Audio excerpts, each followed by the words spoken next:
discuss about my dad's court date of July 24th, 2025. So he had court today around 9 a.m. and Jeff Chambliss wasn't there. And previously, I went live talking about Jeff Chambliss, how I emailed him of a few attachments, basically evidence that I wanted to be presented in my dad's case in his hearing today, basically. I left him an email and I stated that he would no longer be working underneath my dad's case and that I want a public defender to represent my father on his next hearing, which was the 24th.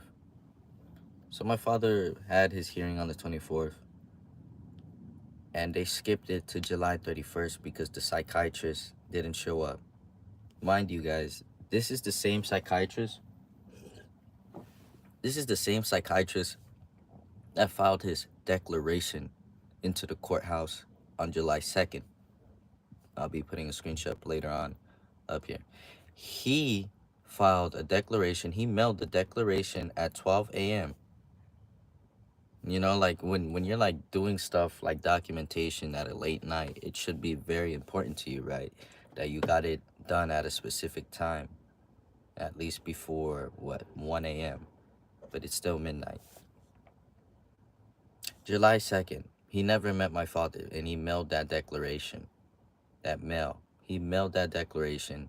He did a diagnose evaluation declaration all on July 2nd. My father never met the man on July 2nd, nor the 3rd, 4th, 5th. Not until what? July 20th, 21, one of those days. I would have to look back. That's when he meets my father and tells him that he doesn't think that he's incompetent, that he thinks he's competent, and that he thinks he's mentally sane and the family as well. So my point is, they didn't go to court at all today. My father was there pro se. The psychiatrist wasn't there with his evaluation or declaration. But they're moving it to July 31st. So after we heard that from my father, we talked to my dad on the phone, and he told us all of this information. Then we call the agency that Mike Rodriguez is from, supposedly, because I told you guys before that we've been trying to get into contact with him. And I'm predicting the moment right now that I'm getting into contact with him today. Because yesterday I said I was going to get into contact with him the next day, and here I am today. So we talked to his agency. My mom left a few voice messages that I will be putting up later on here. She's talking about how it all started and basically giving her own statement to that doctor so my father could be released on his own OR, own recognition. So my mother left another voice message this morning, and a lady got back to her from that agency that supposedly Mike Rodriguez works from. She said that that man is a volunteer. Yes, he's a psychiatrist, but he volunteers at that agency. And the lady said that the only reason why I opened up your voice message is because it seems like it was urgent and I felt like I need to tell you. So she gave information about his office and all of that. His name, his office. And I'll be putting that up here. And yeah, my mom called Manuel, the assistant for Mike Rodriguez. And this is crazy. My mom talked to him prior, right? Last live, I bring him up. I talk about how my mom called. She was talking to him. I'll put the video up in that one. She was talking to him from the other agency that Mike Rodriguez supposedly works at, but is a volunteer. At the time, he was an assistant over there, like a few days ago, not too long ago. I guess they switched. So when my mom called the number that the lady gave to her from that agency, it was Manuel. His whole demeanor, his voice, his tone of voice changed. And it's recorded. he was providing the email after when my mom was asking this from prior before, saying that she wanted Mike Rodriguez to speak with her, but since Friday, and he picks up the phone from that agency and was kind of rude, not giving the message down or nothing, and we weren't ever called back about it. So my mom called him recently when she got that number, and then when she talked to him, his whole demeanor changed. He said that he's gonna leave a message, and that he's gonna give the email, and that what's it called, it that the man is at court. Can you believe that, guys? The man was at court. My dad's court date today on the 24th of 2025 starts exactly at 9 a.m. You had this declaration ready since July 2nd, right? The whole mailing address says that it was mailed on the 12th of a.m. Why aren't you there on the 24th with your supposed declaration and evaluation that you had submitted prior before even meeting my father? I did warn them in the past lives, telling them that this is a warning to not do fraud. I even warned Jeff Chambliss. Because next is numbers, phone numbers, pictures, and soon addresses. So that's what I'm stating. What is going on right now? What are they trying to do on July 31st? What are their excuses? People, I keep telling you guys, what are their excuses? I've been saying it's all been a continuance this whole time. All cases in Ventura County are suspended, and it's just been a continuance after continuance every time we go to court. There's no trial. Why don't they want to go to trial? Why don't they want to go to trial? Why are they wasting our time? Why? I want to get to the bottom of this. They're grown people. They're adults. Yet they act so childish. That's what I don't understand. So that's what I wanted to state today for you guys. I wanted to state this, that my dad had court on the 24th. They didn't release him. The psychiatrist wasn't there. Jeff Chambliss wasn't there with the information that I emailed him to provide for my father in his court date. Nothing was there. Only a continuance to the next court date on July 31st. Why are they holding him?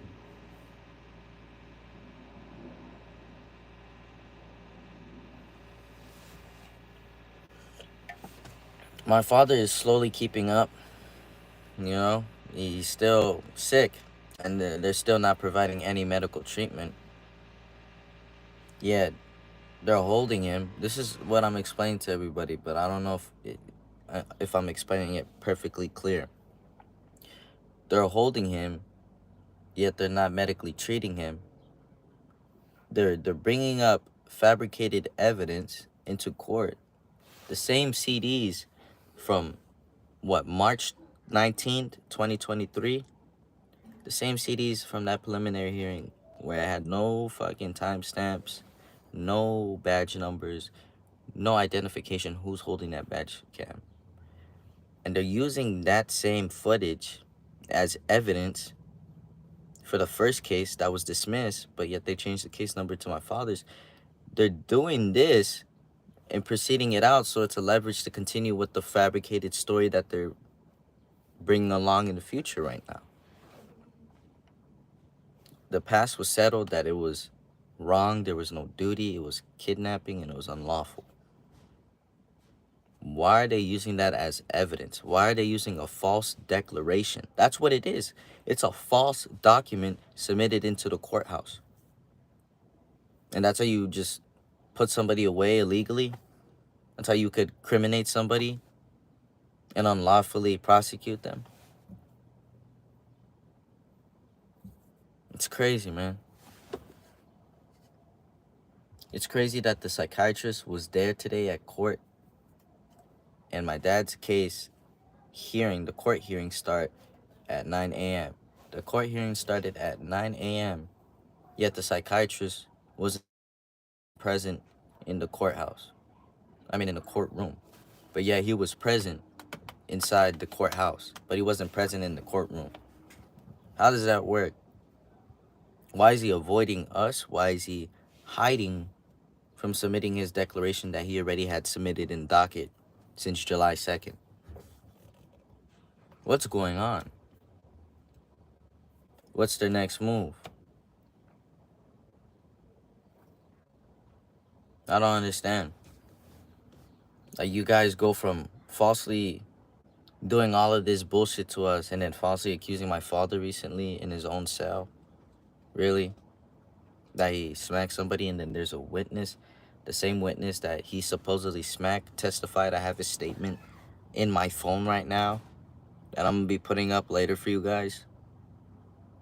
You see how, like, every time they do something totally ignorant and uneducated, it always backfires on them. It always backfires all the time. That's why I'm wondering, like, that attempt to falsely accuse my father while he's in his cell. Look, they're falsely accusing him, knowing that he has a supposed meeting in 2-3 days with the psychiatrist. So they're trying to give him a write-up and falsely accuse him of hurting somebody, so they could put that in the false declaration report and submit it on the 24th of July 2025. That's why they're not moving anywhere. Why don't you guys think nothing ever happens in every court date? It's a continuance, and right now, it was a continuance again. There's a pattern. There's a pattern with these people, and they're not fully conscious, aware of their pattern, because I see right through them. So I'm stating this, people. Whatever they're doing is the same thing. It's the same pattern as Ashley Susan. Ashley Susan, right? I'm gonna explain the parallel between Ashley Susan and Mike. I don't know Mike. I can't assume, but his behavior, his actions are similar to Ashlyn Susan, and I cannot feel like I could trust that man. So I'm gonna have every family member I know contact him until they get a full valid statement of what happened on September 18 and why this keeps continuing.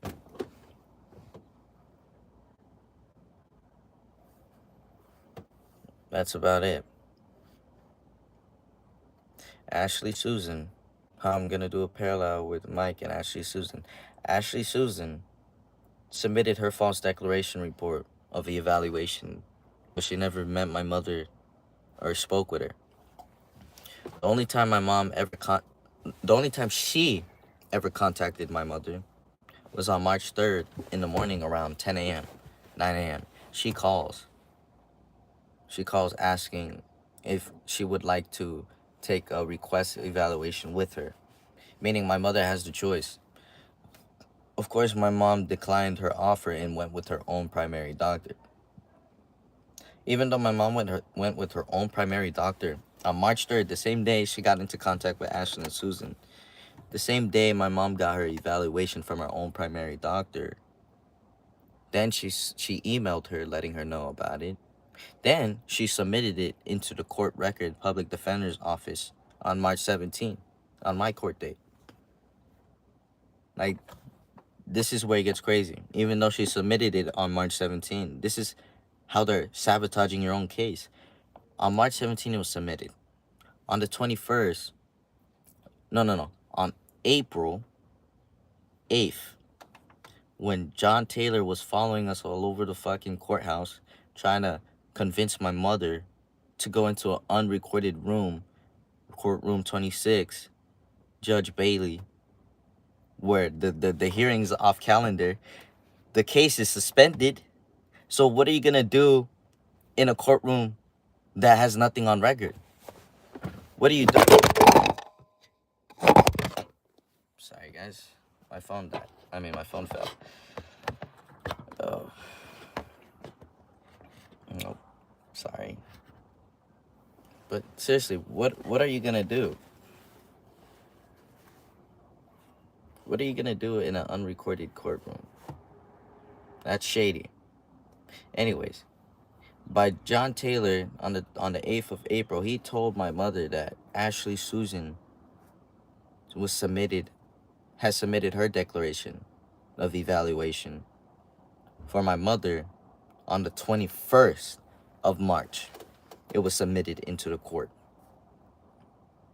How does that work? You see the irony in this shit? It's ridiculous. How are you gonna submit the DA's declaration, basically the psychiatrist's declaration, her own report about my mother, yet she never met my mother, and she's submitting it in March 21st? Yeah, my mom submitted hers March 17th. That's obstruction of justice right there, people. I just explained to you something that's a violation of all of our rights. So, Ashley Susan did that. The parallel difference between Mike, he's avoiding us. One thing he did that's very similar to Ashley Susan was make a declaration and a evaluation report without even ever seeing or meeting my father yet. That's where one of the patterns are. And the same mistake Ashley Susan done. That's why Ashley Susan has not been brought up recently. She's gone out of the case. She's been MIA ever since I exposed the shit out of her with the videos, the emails, the police report submitted into federal. So I'm telling you guys, every time they're exposed to a point of the bone, they recluse themselves off the case in a way to avoid accountability majority of the time. But when it's something this too deep, there's no running from it. There's no running from it, especially when I'm exposing all of it. So, Mike, I don't know who you are, sir.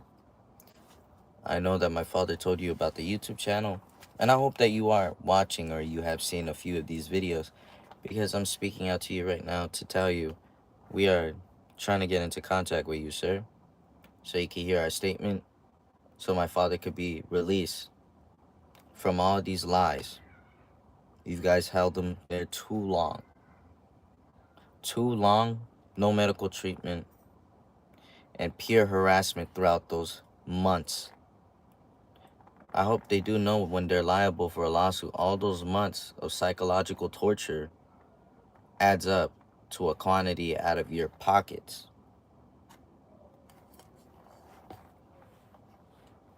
So I ask you guys this. Give up. You guys lost. The more you keep going, the more you just make it worse for you guys. Because I'm going to keep exposing and exposing, sir. So I'm going to make sure my grandpa gets your number, Mike Rodriguez, and I'll have him call you. And I will also email you as well through my dad's email, Edwidge27. You will be having an email upcoming soon. I'll be emailing you today. If not today, tomorrow. So know that everything that you guys do, I'm fully prepared. I'm mentally prepared. I've gotten this far. Oh man, I've achieved so much. I've achieved so much that's come this far. So I tell you, whatever you throw in my way, I'll make sure I accomplish it and get it out of the way and proceed going forward. So whatever you guys are doing, just know I'm already mentally prepared to follow your next move. I'm right behind you. I'm like somebody in your ear. I'm like a ghost, just inches away from your back. I'm everywhere, and I will be exposing you everywhere. As I stated before, phone numbers, addresses, names, pictures, you name it. I'll get it all. So this is my update for today of what is going on. It's July 24th, 2025, where my dad could have been released. And everybody's well aware, as I stated many times in this YouTube, that my father is eligible for release. Eligible. That means he is not a flight risk. Because if he was a flight risk, he'll be uneligible, right? He wouldn't be eligible for release. I'm just tired. And it's fine. People won't understand how I feel, and that's totally cool. But just know, when you walk in my shoes, just know that there's this YouTube channel that is here to guide you on what you have to do and how you have to think. Always think positive. Always think positive, because when I come back from doing busy, important things today, I'm going to work on these videos, the previous live and then this live, and put it up all here for you guys. I'm not going to let them get away. So on the 31st, I expect Mike Rodriguez, and this is just me thinking, I expect Mike Rodriguez to submit my dad's actual report. Not a declaration or diagnosis from July 2nd, when he never even introduced himself to my father. Neither had my father introduced himself around July 2nd. And this was the same time, around June 30th, a day before the 1st of July, June 30th, when Jeff met my father and he talked to him about taking medication. It's like they drop riddles. They put it in your face. And it all matters to you on how you kind of react to it. It's all up to you how you react to it. I just use whatever they throw back at me back towards them. All that negative energy, I rebuke it towards them, because at the end of the day, you fight hate with hate, eventually you're gonna lose and be defeated. There's no outcome out of hate. There isn't. So I explained myself enough today. It's been 22 minutes into this video live. Yeah, I just hope good things happen on July 31st. I expect a call before July 31st by Mike Rodriguez. And this is another reminder to Jeff Chambliss, because I've been emailing him and he's avoiding my emails like he doesn't see them. I know you see them, bro. You work as a lawyer every day. You have to look through your email every day. So you for sure see that email, because my father was your client, and you have all his evidence. And all those evidence that he spent money on, and all those times that we went to your office to submit it by sliding it underneath your door. You couldn't even have somebody hold it for us to give it to you. You had us fucking force our way into sliding it underneath your door. And you never presented them into court all these months. I'm gonna put your picture up, Jeff. I'm gonna put your picture up, your home address, your phone number, and email, because you've been playing games for the longest. I'm tired. Just do your job. You're a lawyer. You're not a medical nurse or medical physician. Your career is a lawyer. Those are your expertise, is law. So stick to law and properly represent my father and get him the justice that he needs. And stop obstructing justice. Stop obstructing justice with your colleagues as well. Let them all know. Let it all be known to the judges, the DAs, to everybody that is doing fraud and that is involved in this case doing fraud. Let it be known. Thank you guys for watching. Now make sure I get all of this, everything that I've been saying, I'll make sure I get it right, perfectly understood, so everybody sees the vision that I'm stating and everybody sees the truth. Because you can't hide from the truth. There's always light shining, dude. It's like the sun when it comes up every day, and how it has to go back to bed, back down. That's what I say, you know. And then the moon's up, then the moon goes away, then the light. When the moon's up, all darkness is there, right? The sun expels and takes all of that darkness away the next day. Meaning, the stuff that it hides in the dark, every secret that hides in the dark cannot hide in the dark forever. That's my point of what I'm saying. It's my metaphor about how the sun comes up and goes down every day. I want people to be aware that you can't hide something in the dark for too long. And that's what I'm letting these people, these officials, these criminals in Ventura County know. You can't hide. I'll be everywhere. Thank you guys for watching and have a blessed day. It's a beautiful day. I hope everybody either goes to the beach or park. Enjoy your time. Relax, whatever you're dealing with, work, whatever. If you got it done, that's all that matters. Relax and enjoy your day. Peace. Have a blessed.